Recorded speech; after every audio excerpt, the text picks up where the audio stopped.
সিলেট বিভাগীয় পাসপোর্ট ও ভিসা অফিসের বিরুদ্ধে অনিয়ম দুর্নীতির অভিযোগ দীর্ঘদিনের। এ বিষয়ে বিভিন্ন সময়ে বিভিন্ন সংবাদ মাধ্যমে সংবাদ প্রকাশিত হলেও চিত্র পাল্টেনি।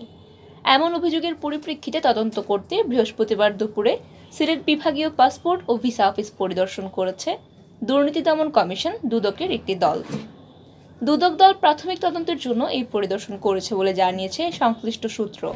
তদন্তের রিপোর্ট প্রধান কার্যালয়ে প্রেরণের পর প্রমাণ সাপেক্ষে পরবর্তী ব্যবস্থা গ্রহণ করা হবে। বিষয়টি নিশ্চিত করেছেন দুদক সিলেট কার্যালয়ের সিলেটের উপপরিচালক নুরি আলম। তিনি বলেন, আমাদের কাছে সুনির্দিষ্ট কিছু অভিযোগ এসেছিল। আমরা প্রধান কার্যালয় থেকে এই বিষয়ে প্রাথমিক তদন্ত করার অনুমোদন পেয়েছি। তাই তদন্তের স্বার্থে বৃহস্পতিবার দুপুরে দুদক সিলেট কার্যালয়ের সহকারী পরিচালক আশরাফ উদ্দিনের নেতৃত্বে একটি টিম বিভাগীয় পাসপোর্ট অফিসে আসে। আগামী সপ্তাহে তদন্ত রিপোর্ট প্রধান কার্যালয়ে প্রেরণ করা হবে। রিপোর্ট অনুসারে পরবর্তী ব্যবস্থা গ্রহণ করা হবে।